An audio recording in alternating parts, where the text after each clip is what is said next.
अनि त्यो किन फुटिएको होइन यो अलिकति यो छठ पूजा त 4 र 15 को लागि पर्यटनको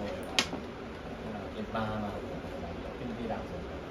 हिजो मधेसी मुलुकका साथीहरूले मात्रै त्यो व्रत गर्ने पूजा गर्थ्यो त्यो धर्महरू मान्थे भने अब चाहिँ गैर मधेसीहरू जस्तो राई लिम्बू नेवा हरेक मान्छेले मैले व्रत राखेको थिएँ प्रशस्तै देखेँ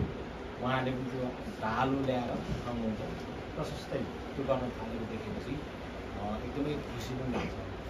तर अरू जातिहरूले योलाई चाहिँ आस्थालाई मान्दै जाँदा तपाईँहरू बिचको विभेद देख्दा हामी चाहिँ पुरानो हामी चाहिँ यस्तो भन्ने खालको तपाईँको यो कुरा चाहिँ कमजोरी हो तपाईँहरू कोठाभित्र बस्नुहोस् के कुराहरू तपाईँहरूको मिलाएको छ त्यो मिलाउनु 3 दिन 4 दिन लाप्पै खेल्नुहोस् तपाईँभित्र खेल्नुहोस् न तर खेलेर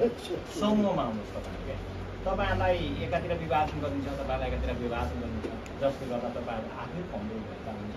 त्यसमा चाहिँ तेस्रो पक्षमा चाहिँ खेल्छ हाम्रो अनुरोध है मेरो अनुरोध मैले चाहिँ पोहोरसम्म त थाहा थिएन तर यसपालिदेखि चाहिँ अलिकति त्यस्तो कुराहरू आयो क्या अनि त्यसो हुनाले तपाईँले यो दुइटै शक्ति ठाउँमा आउनुभयो भने इन्द्रियको चन्द्र कि को भन्दै उसले पनि सक्दैन त्यो हिसाबले तपाईँहरू आउनुहोस् यो धर्मको कुरा हो आस्थाको कुरा हो हामीले आफ्नो आत्मबलको लागि गर्ने कुरा हो यहाँ कसैले केही लिएर जानु पनि छैन केही दिएर जाने पनि हो हामीले त बाँचिने गर्ने हो मान्नु यी बुढापाकाहरू यता पनि केस पाकेको हुन्छ यता पनि पाकेको हुन्छ यी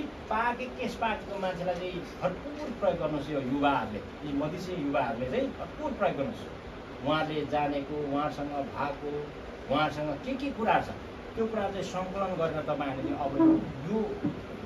आस्थालाई अगाडि बढाउनु पर्ने जरुरी देख्छु म अब केस पाकेको चाहिँ एउटा बुढाहरू दुईपट्टि छुटेका छन् अनि युवाहरू पनि उता जाउँ कि यता जाउँ भइरहेछ ती युवाहरूलाई एकजुट हुने चाहिँ तपाईँहरू बुढाहरू चाहिँ एक ठाउँमा बस्नुहोस् तपाईँहरूको शक्ति हुन्छ तपाईँहरूको जस्तो लाग्छ मलाई त्यो त्यसरी परिवर्तन भएर आउनुहोस् भन्ने मेरो काममा किनभने कतिपय मन्दिरमा दौडधुप लागेर मन्दिर लाग्दै हुनुहुन्छ कोही छठमा लाग्दै हुनुहुन्छ है तपाईँको आस्था धर्म एउटै कुरा छ त्यसो हुनाले तपाईँहरूलाई विभेद नहोस् तपाईँहरूमा विभाजन नहोस् भन्ने मेरो अनुरोध 4 नम्बर वडाध्यक्ष भइसक्यो र आदरणीय मेरो वडाध्यक्षज्यू नरेश दाइले भन्नुभयो वडाध्यक्ष 4 नम्बरले जग्गा दिएर होइन हामी सबै कार्यपालिका सदस्य जनप्रतिनिधिले कार्यपालिकाबाट निर्णय गरेर दिएको जग्गा हो त्यो धर्मराज राईले मात्रै दिएको होइन त्यो चाहिँ 4 र 15 14मै पर्यटन प्रवर्तन हुन्छ भन्ने हिसाबले नै हामीले त्यो सोचेर तर यसको सुरुवात चाहिँ हाम्रो आदरणीय अध्यक्षज्यू 14को वडाध्यक्ष कृष्ण प्रसाद भट्टराईज्यूबाट उहाँबाट चाहिँ कुरा आयो मसँग भेट्न आउनुभयो अनि मेरो त जग्गा दिने हैसियत छैन मैले दिने पनि होइन भनिसकेपछि उहाँले चाहिँ अब प्रस्ताव कार्यपालिकामा राख्नुभएछ कार्यपालिका राख्दा चाहिँ सम्पूर्ण कार्यपालिका सदस्यहरूको ताली टिपेर टेबल ठोकेर त्यो जग्गा दिएकोले आज हामी यहाँ जमघट भएको छौँ कसैले व्यक्तिगत श्रेय पनि लिनु हुँदैन त्यो समूहमा लिने कुरा हो सामूहिक कुरा हो सबै जनप्रतिनिधिहरू अहिलेको विजय प्रभावका जनप्रतिनिधिको अदालतको त्याग लिनुपर्छ भन्ने लाग्छ यति भन्न चाहेँ र यहाँलाई भोलि पर्सि आउँदै गरेको छठ पूजाको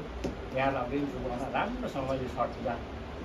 मनाउनुहोस् र यो सन्देश पनि जाओस् कि धरानको धरान 4 र 15 सिमानाको खोलामा छठ पूजा यस्तो मनाइयो त्यो अविस्मरणीय